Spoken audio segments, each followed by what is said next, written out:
مکہ مکرمہ میں ایک اسلحہ ڈیلر تھا، اس کا نام تھا صفوان بن امیہ۔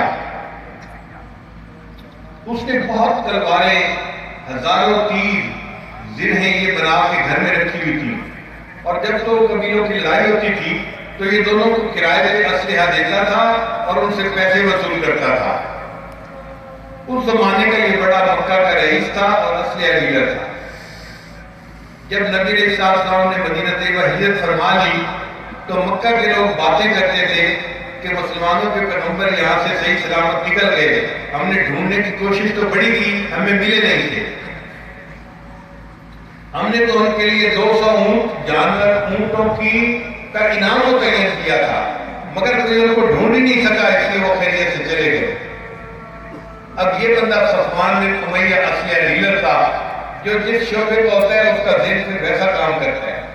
اس نے کیا کیا، ایک تلوار کو زہر کے اندر بجھایا، اس کی دھار کو۔ اس زمانے میں تلوار کی دھار کو ڈبو کے رکھتے تھے زہر میں، اور وہ زہر اس میں اثر کر جاتی تھی۔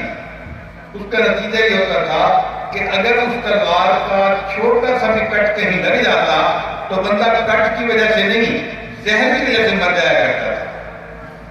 اب وہ تلوار جب اس نے حاصل کر لی تو اس نے ایک بندے کو دیکھا جو فالتو بندہ ہو، کوئی کام نہ ہو۔ تو ایک بندہ تھا، اس کا نام تھا عمیر بن وہب۔ یہ نوجوان آدمی تھا لیکن فوجی قسم کا بندہ تھا، اور ادھر بیٹھنا ادھر بیٹھنا، کام کوئی نہیں تھا، گھر والے بھی اسے تنگ تھے۔ وہ عمیر بن وہب کو ایک پہاڑ کی طرف تنہائی میں لے کر گیا اور اسے جا کر کہا، یار ایک کام کرتے ہیں، میں تجھے بڑا انعام دوں گا۔ اور اس نے کہا کیا؟ اس نے کہا کہ مسلمانوں کے پیغمبر اسلام کے پاس جاؤ مدینے میں، اور کوئی موقع پا کے ان کے اوپر حملہ کرو، چھوٹا سا بھی کٹ لگ گیا نا تو کام ہو جائے گا۔ اس نے کہا کہ مجھے کیا ملے گا؟ اس نے بڑا انعام بتایا۔ اس نے کہا کہ نہیں، میں اپنے گھر والوں کی مشورے کے بغیر یہ کام نہیں کر سکتا۔ چنانچہ گھر والوں سے اس نے بات کی، صفوان بن امیہ نے، اور گھر والوں کو کہا کہ بھائی میں ساری نقصان کا ذمہ دار ہوں گا۔ انہوں نے کہا کہ اگر مسلمانوں نے اس کو پکڑ لیا عمیر کو اور قتل کر دیا تو پھر کیا بنے گا؟ صفوان نے کہا کہ میں اس کی فیملی کے پوری زندگی کے خرچے کا ذمہ دار بنوں گا اور ان کو کوئی تکلیف نہیں آنے دوں گا۔ اب جب فیملی والوں کو یہ بات پتہ چلی کہ اگر عمیر کو کچھ ہو بھی گیا تو پوری فیملی کا یہ خرچہ اٹھائے گا، اتنا امیر آدمی ہے، ذمہ داری لے رہا ہے، تو انہوں نے کہا ٹھیک ہے، سارے بندے ہماری طرف سے چلا جائے۔ چنانچہ عمیر اس تلوار کو لے کر مدینہ آیا چھپ کر۔ اللہ کی شان دیکھیں، مدینہ کے قریب پھر رہا تھا، کسی صحابی کی نظر پڑی تو انہوں نے اس کو پکڑ لیا اور پکڑ کے نبی اسلام کی خدمت میں لے آئے۔ اے اللہ کے حبیب صلی اللہ علیہ وسلم، ہم نے اس کافر کو، مشرک کو مدینہ کے قریب تلوار کے ساتھ گھومتے دیکھا ہے، تو ہمارے دل میں تو اس کے بارے میں کوئی شک ہے، پتہ نہیں اس کی نیت ٹھیک ہے یا نہیں۔ تو نبی علیہ السلام نے فرمایا عمیر کو میرے قریب کر دو۔ اب عمیر قریب ہو گیا تو نبی علیہ السلام نے فرمایا عمیر بتاؤ کیسے آنا ہوا؟ کہنے لگا جی میں تو ایسے گھومتا ہوا آ گیا تھا، تو میں نے کہا چلو مدینے کے لوگوں کو ذرا دیکھتے ہیں یہ کیسی زندگی گزار رہے ہیں۔ نبی علیہ السلام نے فرمایا اچھا یہ بتاؤ کہ صفوان بن امیہ سے تمہاری پہاڑ کے دامن میں کیا بات ہوئی تھی؟ عمیر کبھی سوچ نہیں سکتا تھا کہ کسی بندے کو اس بات کا علم ہوگا۔ وہ حیران ہو کے پوچھنے لگا کہ آپ کو یہ بات کس نے بتائی؟ نبی اسلام نے فرمایا اس دلوں کے بھید جاننے والے پروردگار نے مجھے یہ بات بتا دی۔ عمیر کے دل پہ اثر ہوا، اس نے کلمہ پڑھا، مسلمان ہو گیا، اور نبی اسلام نے اسے مکہ مکرمہ واپس جانے دیا، وہ مکہ آ گیا۔ اب جب مکہ فتح ہوا تو عمیر بن وہب کو پتا تھا کہ میں تو کلمہ پڑھ چکا، لہذا مجھے تو کوئی خطرہ نہیں، البتہ صفوان کو خطرہ ہے کہ اس نے مجھے بھیجا تھا اور اللہ کے حبیب صلی اللہ علیہ وسلم کی اس کے قتل کا حکم نہ دے۔ صفوان مکہ سے جدہ پہنچ گیا، وہ چاہتا تھا کہ میں یمن کی طرف بھاگ کے نکل جاؤں۔ عمیر بن وہب نبی اسلام کی خدمت میں آیا اور آ کر کہنے لگا اے اللہ کے نبی علیہ السلام، آپ صفوان کو معاف فرما دیجیے، نبی صلی اللہ علیہ وسلم نے فرمایا اچھا ٹھیک ہے میں نے اللہ کے لیے اس کو معاف کر دیا. اس نے کہا جی میں اگر صفوان کے پیچھے جاؤں گا نا اس کو لانے کے لیے وہ کہے گا کہ تیرے پاس کیا ثبوت ہے کہ مسلمانوں کے پیغمبر اسلام نے مجھے معافی کا حکم دے دیا. تو نبی علیہ السلام نے اپنا امامہ اتار کے اس کو نشانی کے طور پہ لے لیا. اللہ اپنے جانی دشمن کے لیے اپنا امامہ نشانی کے طور پہ لیا. فرمایا یہ امامہ لے کر جاؤ اور اس کو دکھاؤ کہ مسلمانوں کے پیغمبر اسلام نے تمہیں معافی کے لیے نشانی کے طور پہ یہ دے دیا ہے, تمہاری جان بخشی ہو گئی, تم کہیں نہ جاؤ, واپس مکہ میں آ کر رہو. صفوان کبھی توقع نہیں کر سکتا تھا کہ کوئی اپنے جانی دشمن کو بھی اس طرح معاف کر سکتا ہے. چنانچہ اس کے دل میں اسلام کی عزت قدر آئی اور وہ واپس مکہ مکرمہ آ گیا. جب نبی صلی اللہ علیہ وسلم کی خدمت میں آیا تو وہ چونکہ رئیس تھا, تکبر تھا, تو تکبر سے پوچھنے لگا جی میں نے سنے آپ نے مجھے معاف کر دیا ہے. تو نبی صلی اللہ علیہ وسلم نے فرمایا ہاں میں نے تجھے معاف کر دیا ہے. اس نے کہا مگر میں نے ابھی مسلمان ہونے کا تو ارادہ نہیں کیا, مجھے 2 مہینے چاہیے سوچنے کے لیے. نبی صلی اللہ علیہ وسلم نے فرمایا صفوان کام ڈاؤن, تھوڑا سکون میں ہو جاؤ, تم 2 مہینے کی بات کرتے ہو, میں تمہیں 4 مہینے دیتا ہوں سوچنے کے لیے. تم اچھی طرح سوچ لو, اس کے بعد اسلام قبول کر لو. مگر اللہ کے محبوب صلی اللہ علیہ وسلم کی بات کا ایسا اثر ہوا کہ وہ 4 مہینے سے پہلے کلمہ پڑھ کے مسلمان بن گیا. اللہ کے حبیب صلی اللہ علیہ وسلم نے ایسے جانی دشمنوں کو بھی معاف کر کے بتا دیا کہ دیکھو معاف کرنے سے دل جڑتے ہیں اور اندر کی رنجشیں ختم ہوتی ہیں. عداوتوں کو دور کرنے کا اس کے علاوہ کوئی دوسرا طریقہ نہیں ہو سکتا. نبی علیہ السلام غزوہ نجد سے واپس آ رہے تھے. ایک جگہ پر آپ صلی اللہ علیہ وسلم نے پڑاؤ کیا. دوپہر کا وقت ہے, آپ صلی اللہ علیہ وسلم نے تلوار ایک درخت کی شاخ کے ساتھ لٹکا دی اور آرام کرنے لگے. ایک بدو تھا, سمامہ بن اساد اس کا نام تھا. وہ کہیں سے چلتا پھرتا وہاں پہنچ گیا. اس نے عجیب منظر دیکھا کہ مسلمانوں کے پیغمبر اسلام آرام کر رہے ہیں اور قریب تلوار بھی لٹک رہی ہے. اس نے سوچا اس سے زیادہ تو مجھے اچھا موقع نہیں مل سکتا. اس نے آ کے تلوار اتاری اور وہ چاہتا تھا کہ اللہ کے حبیب صلی اللہ علیہ وسلم پر حملہ کر دے. جیسے ہی اس نے تلوار اتاری تو اللہ کے حبیب صلی اللہ علیہ وسلم کی آنکھ کھل گئی. اس نے دیکھا کہ آنکھ کھل گئی تو کہنے لگا کہ میں یعصمک منی یا محمد, اے محمد صلی اللہ علیہ وسلم اب آپ کو مجھ سے کون بچا سکتا ہے, میرے ہاتھ میں تلوار ہے اور آپ نہتے ہیں.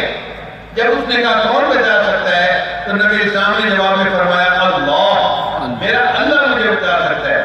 حدیث پاک میں آتا ہے اللہ کے لفظ کیسے میں ایسا روح تھا کہ اس کافر کے اوپر خوف طاری ہوتا ہے, کب کبھی طاری ہو گئی اور تلوار اس کے ہاتھ سے نیچے گر گئی. جب تلوار اس کے ہاتھ سے نیچے گر گئی تو نبی علیہ السلام اٹھے اور آپ نے تلوار اٹھا لی اور اس سے کہا میں یعصمک منی, اب بتاؤ اب تجھے میرے ہاتھوں سے کون بچائے گا. وہ لگا منتیں کرنے, آپ بڑے کریم ہیں, اچھے اخلاق والے ہیں, سرداروں کے بیٹے ہیں, قریش خاندان سے تعلق رکھنے والے ہیں, آپ میرے اوپر احسان کریں, اگر چاہے تو مجھے قتل کر سکتے ہیں مگر میں آپ سے بھیک مانگتا ہوں, مجھے معاف کر دیں. اللہ کے حبیب صلی اللہ علیہ وسلم نے اس جان کے دشمن سمامہ بن اسال کو بھی معاف فرما دیا.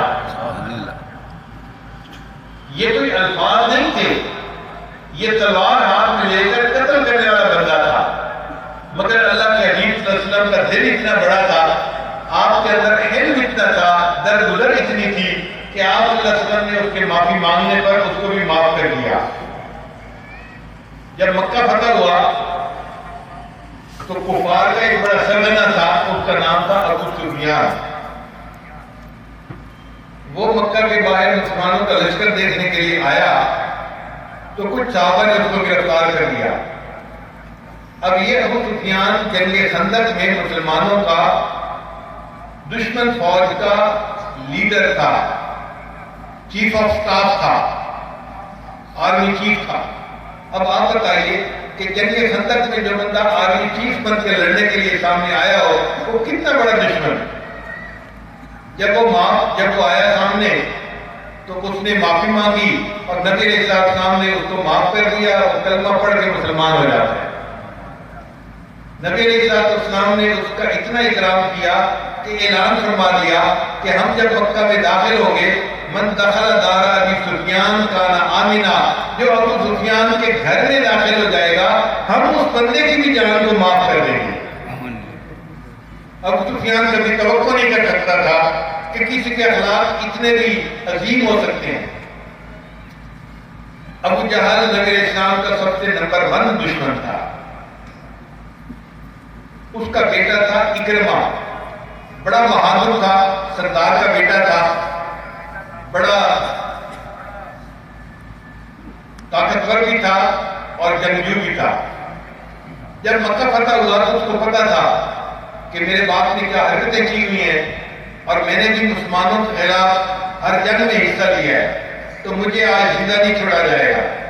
تو وہ مکہ سے جدہ کی طرف بھاگا، چاہتا تھا کہ ایران کی طرف نکل جائے۔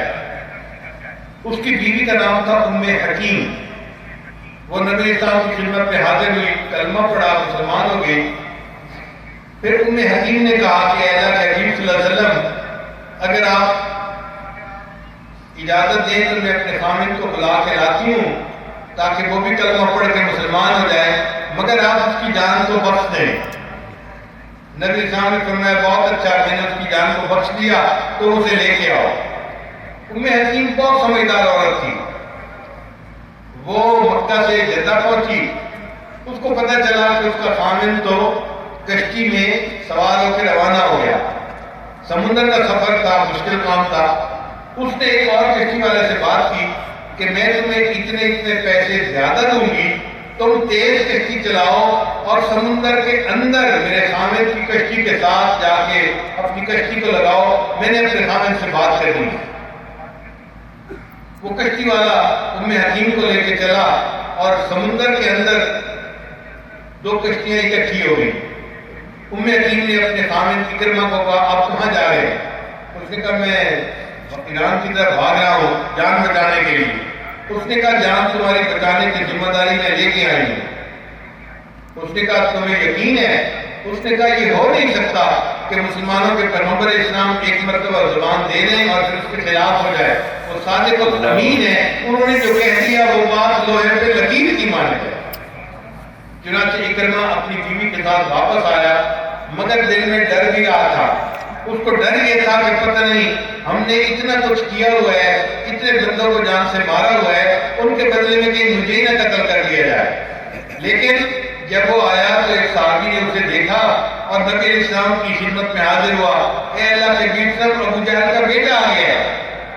حدیث پاک میں آتے ہیں نبی علیہ السلام دوپہر کے وقت تہجد کرنے کے لیے لیٹے ہوئے تھے، جب آپ نے اکرمہ کا نام سنا تو اللہ کے حبیب صلی اللہ علیہ وسلم اسی وقت اٹھے، سر کے اوپر امامہ بھی نہیں تھا اور اسی حال میں باہر نکلے اور اس کو دیکھ کے فرمایا اے سوار تمہارا آنا مبارک ہو۔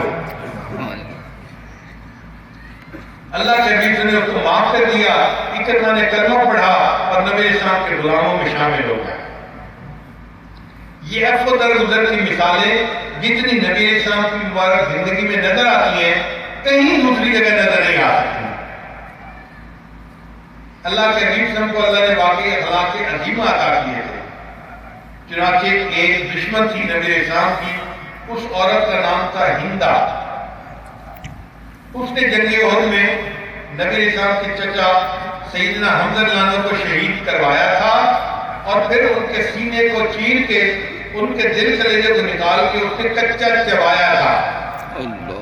اب آپ دیکھیے کہ جو بندہ ایک تو شہید کروائے اور پھر دوسرا جسم کے اعضائے رئیسہ کو نکال کے چبائے، اور کتابوں میں لکھا ہے کہ ان کا ہار بنا کر پرو کر اس نے گلے میں ڈالا تھا، اور وہ سمجھتی تھی کہ میں نے اپنے باپ کے قتل کا بدلہ لے لیا، کیونکہ جنگ بدر میں حمزہ رضی اللہ عنہ نے اس کے والد کو قتل کیا تھا، مگر اس نے حضرت حمزہ رضی اللہ عنہ کی لاش کا غسلہ کر دیا تھا، کاٹ کے ان کی ہڈیاں توڑ دی، سینہ کھول دیا، اعضاء نکال لیے، حتیٰ کہ ان کی آنکھیں بھی نکال لی، ان کے کان بھی کاٹ لیے۔ جب نبی علیہ السلام نے حضرت حمزہ رضی اللہ عنہ کو اس حال میں دیکھا، آپ کو بہت رنج ہوا۔ حدیث پاک میں آتا ہے کہ نبی صلی اللہ علیہ وسلم نے فرمایا اگر شریعت میں بین کرنے کی اجازت ہوتی تو میں عورتوں کو کہتا کہ میرے چچا کی موت کے اوپر بین کریں. اتنا نبی اسلام کو غم ہوا تھا. اب وہ شہید کروانے والی عورت ہندا وہ مکہ میں تھی. اس کو پتا تھا کہ اگر میں سامنے جاؤں گی تو میرے قتل کا حکم دے دیا جائے گا. اس نے چالاکی کیا کی کہ نبی اسلام جہاں تشریف فرما تھے وہ چادر پردے میں لپٹی ہوئی آئی اور قریب آ کے اس نے اونچی آواز سے کلمہ پڑھ دیا.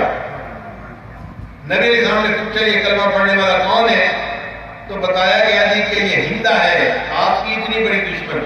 نبی اسلام نے فرمایا دل میں میرے غم تو بہت ہے، لیکن چونکہ اس نے کلمہ پڑھ لیا میں نے اس کو اللہ کی رضا کے لیے معاف کر دیا. اللہ. آپ بتائیے اتنی بڑی دشمن عورت کو بھی اللہ کے محمد نے معاف فرما دیا. پھر اس سے بھی بڑی بات سنیے. ایک آدمی تھا حبشی، اس کا نام تھا واشی. طبیعت کا بھی واشی تھا اور نام بھی اس کا واشی تھا. اس نے حضرت حمزہ رضی اللہ عنہ کو شہید کیا تھا نیزہ مار کے، اور اس نے ہندا سے بڑا انعام لیا تھا اس کے بدلے. اس کو بھی پکا یقین تھا کہ آج مجھے قتل کر دیا جائے گا، مگر وہ بھی نبی اسلام کی خدمت میں حاضر ہوا اور پشت کی طرف سے آیا، پیٹھ کی طرف سے، اور آ کر اس نے اونچی آواز سے کلمہ پڑھ دیا. جب اونچی آواز سے کلمہ پڑھا تو نبی اسلام نے فرمایا کون ہے کلمہ پڑھنے والا؟ تو وہ سامنے آ گیا، جی میں واشی ہوں اور میں نے کلمہ پڑھا اور میں مسلمان ہو گیا. نبی اسلام کی آنکھوں میں آنسو آ گیا. فرمایا میں نے تیرے کلمے کو قبول کر لیا، اگر تم میرے سامنے رہے گا تو مجھے اپنے چچا کی یاد آیا کرے گی اور میرے دل کو دکھ پہنچے گا. تم کلمہ پڑھ کے مسلمان ہو چکے ہو، میں نے تمہارے اسلام کو قبول کر لیا، اب تم میرے سامنے نہ رہو کہ دور جا کے زندگی گزارو. یہ صحابی اس کے بعد دوبارہ نبی اسلام کے سامنے نہیں آئے، مگر ان کو اللہ نے صحابیت کا